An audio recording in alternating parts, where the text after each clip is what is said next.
오늘 주신 하나님 말씀은 구약성경 열왕기상 21장 11절에서 29절까지의 말씀입니다. 말씀 합독하겠습니다. 11절부터 29절까지입니다. 시작. 그의 성읍 사람 곧 그의 성읍에 사는 장로와 귀족들이 이세벨의 지시 곧 그가 자기들에게 보낸 편지에 쓴 대로 하여 금식을 선포하고 나봇을 백성 가운데 높이 앉히매 때에 불량자 두 사람이 들어와 그의 앞에 앉고 백성 앞에서 나봇에게 대하여 증언을 하여 이르기를 나봇이 하나님과 왕을 저주하였다 하매 무리가 그를 성읍 밖으로 끌고 나가서 돌로 쳐 죽이고 이세벨에게 통보하기를 나봇이 돌에 맞아 죽었나이다 하니 이세벨이 나봇이 돌에 맞아 죽었다 함을 듣고 이세벨이 아합에게 이르되 일어나 그 이스라엘 사람 나봇이 돈으로 바꾸어 주기를 싫어하던 나봇의 포도원을 차지하소서. 나봇이 살아있지 아니하고 죽었나이다. 아합은 나봇이 죽었다 함을 듣고 곧 일어나 이스라엘 사람 나봇의 포도원을 차지하러 그리로 내려갔더라. 여호와의 말씀이 디셉 사람 엘리야에게 임하여 이르시되 너는 일어나 내려가서 사마리아에 있는 이스라엘의 아합 왕을 만나라. 그가 나봇의 포도원을 차지하러 그리로 내려갔나니 너는 그에게 말하여 이르기를 여호와의 말씀이 네가 죽이고 또 빼앗았느냐고 하셨다 하고 또 그에게 이르기를 여호와의 말씀이 개들이 나봇의 피를 핥은 곳에서 개들이 내 피 곧 내 몸의 피도 핥으리라 하였다 하라. 아합이 엘리야에게 이르되 내 대적자여 네가 나를 찾았느냐 대답하되 내가 찾았노라.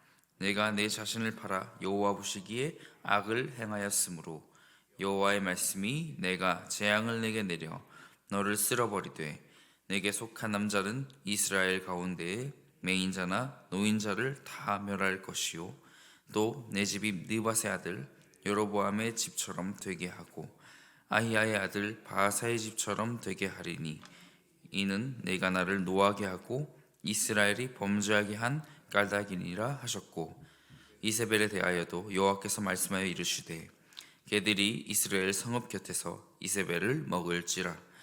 아합에게 속한 자로서 성읍에서 죽은 자는 개들이 먹고 들에서 죽은 자는 공중의 새가 먹으리라고 하셨느니라 하니 예로부터 아합과 같이 그 자신을 팔아 여호와 앞에서 악을 행한 자가 없음은 그를 그의 아내 이세벨이 충동하였음이라. 그가 여호와께서 이스라엘 자손 앞에서 쫓아내신 아모리 사람의 모든 행함같이 우상에게 복종하여 심히 가증하게 행하였더라. 아합이 이 모든 말씀을 들을 때에 그의 옷을 찢고 굵은 배로 몸을 동이고 금식하고 굵은 배에 누우며 또 풀이 죽어 다니더라. 여호와의 말씀이 디셉 사람 엘리야에게 임하여 이르시되 아합이 내 앞에서 겸비함을 네가 보느냐. 그가 내 앞에서 겸비함으로 내가 재앙을 저의 시대에는 내리지 아니하고 그 아들의 시대에야 그의 집에 재앙을 내리리라 하셨더라. 아멘. 오늘 본문 가운데에서 아합과 이세벨의 가장 큰 죄악 중 하나, 그리고 또 여러분이 잘 아시는 나봇의 포도원 그 사건이 일어납니다. 오늘 본문 가운데 이 잔혹하게 정의가 무너져버린 이 현실을 마주하고 있는데요. 금식을 선포하거나 또한 정의를 실현한다는 그 명목 하에 정말 잔혹하게 정의가 무너져버린 그런 현실이 나타납니다. 이세벨이 아랫 사람을 시켜 나봇을 죽이고 포도원을 차지한 것이지요. 아예 나봇이 하나님의 이름을 욕되게 하였다라는 거짓 증거들을 아예 사람을 고용한 듯한 그러한 내용이 전반부에 나타납니다. 이세벨의 죄가 구체적으로 무엇이었을까요? 우선 눈에 나타난 죄를 보니까 권력 남용이 나타납니다. 이 왕권을 가지고 사사로운 이익을 챙기는 데 이릅니다. 성도 여러분, 왕권의 본래 목적이 무엇일까요? 바로 무거워진 어깨와 같은 것인데 책임을 지어서 백성을 지키고 무엇보다는 하나님의 율법을 수호하도록 위임해 주신 것이겠죠. 하지만 이세벨은 이를 완전히 잘못 사용합니다. 둘째로 여호와의 율법을 악용해서 여호와의 율법을 무력화하는 죄를 범했습니다. 정확하게 말하면 무력화시킨 것이 아니라 자기 삶에 있어 아무런 의미가 없는 것으로 만든 것이지요. 거짓 증거하지 마라, 그리고 살인하지 마라, 도둑질하지 말라는 이 세 가지 계명을 또한 어기게 된 것입니다. 역설적으로 나타나지요. 사익을 추구하기 위해서 이런 죄를 지으면서 이세벨은 여호와의 이름을 망령되이 일컫지 말라는 계명을 가지고 나봇을 죽이게 됩니다. 공의와 정의를 파괴하고 훼손했습니다. 당시 죄를 지은 자의 땅은 왕이 몰수할 수 있다는 그런 원칙을 악용하기까지 합니다. 이렇게 당시 죽은 나봇의 포도원을 그의 자녀들이 이어가야 했지만 그럴 수 없는 상황에 놓이게 된 것이죠. 그러니까 아합과 이세벨이 지은 죄는 합법을 가장한 불법이었습니다. 이 모든 수를 왕권을 악용하여서 모두 조종한 것입니다. 이 모든 일 뒤에 또 아합이 있었던 것입니다. 정당한 방법으로 나봇의 포도원을 차지할 수 없었다는 것을 알고 있었음에도 불구하고 단념하지 못한 것입니다. 바로 탐심으로 인해서 말이죠. 그의 아내를 부추겨서 이를 꾸민 것입니다. 그래서 하나님께서는 엘리야를 부르십니다. 아합에게 심판을 하기로 결심한 것이지요. 여호와께서 아합에게 하신 말씀은 두 가지인데, 첫째는 이 죄목으로 나봇을 죽이고 그의 소유를 빼앗은 것, 직접 하든 하지 않았든 원인 제공과 그의 아내 이세벨의 행동을 알고도 묵인하고 방조한 그 죄를 물으신 것입니다. 또한 하나님은 아합에게 심판을 선언하십니다. 가장 그 시대로서 비참한 죽음에 관한 표현이 또 나오는데요. 바로 길에서 죽는다는 표현입니다. 24절에 보시면 또 성읍에서 죽은 자, 또 들에서 죽은 자를 또한 구분하여 표현하고 있습니다. 길에서 죽은 자가 바로 아합이요 이세벨이 될 것이라 선언하신 것입니다. 19절을 보실까요? 19절을 한번 읽어보겠습니다. 너는 그에게 말하여 이르기를 여호와의 말씀이 내가 죽이고 또 빼앗았느냐고 하셨다 하고, 또 그에게 이르기를 여호와의 말씀이 개들이 나봇의 피를 핥은 곳에서 개들이 내 피 곧 내 몸의 피도 핥으리라 하였다 하라. 19절에서 언급된 아합의 비참한 죽음 이외에도 그의 가문의 모든 남자들을 쓸어버리겠다는 그런 선언을 하십니다. 이 선언은 여로보암 왕가의 멸망, 또 아히야 왕가의 멸망을 통해서 볼 수 있는데요. 이세벨의 최후 역시나 비참합니다. 이스라엘 성읍에서 시신을 개들이 먹게 될 것이라는 선언. 이 선언은 단순히 잡아먹히는 죽음이 아니라 그 너머를 보시면요, 안장되지 못하는 저주를 의미합니다. 이 저주를 받게 된다는 것이 중요합니다. 뿐만 아니라 통틀어 아합에게 속한 자들, 가족, 신복, 또 그리고 그의 정권을 떠받치는 귀족 전반부에 언급이 되었죠.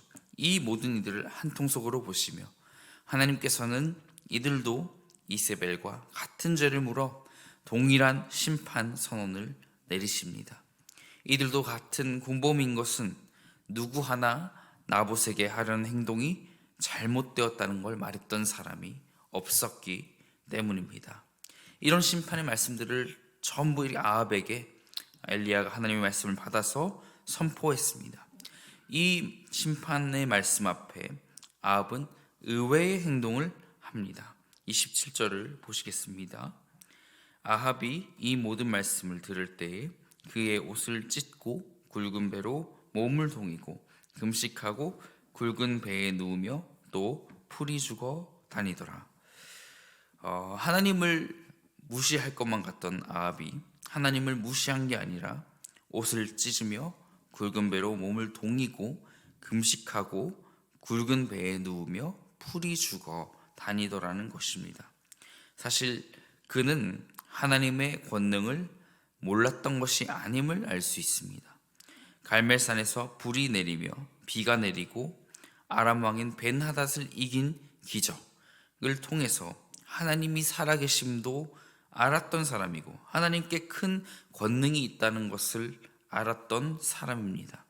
결국 이 심판의 말씀이 실현될 것을 알고 굴복하는 모습을 보여줍니다. 이런 그의 모습을 보고 하나님께서는 놀랍게도 용서하시고 그에 대한 처벌을 다음 세대로 미루시게 됩니다. 은혜와 자비의 하나님, 노하기를 더디하신 하나님께서 아합을 용서하신 것입니다.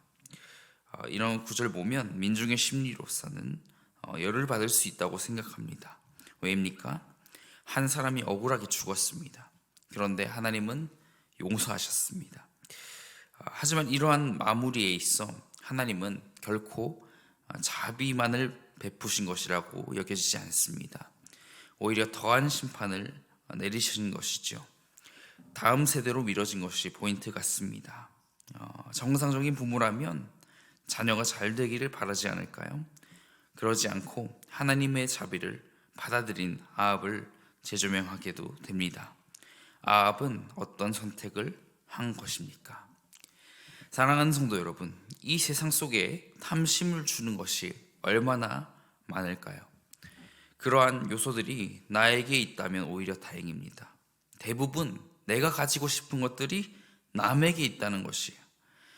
그래서 부러움과 시기를 하며 탐심을 부립니다. 어떻게 저걸 훔쳐볼까 하고요.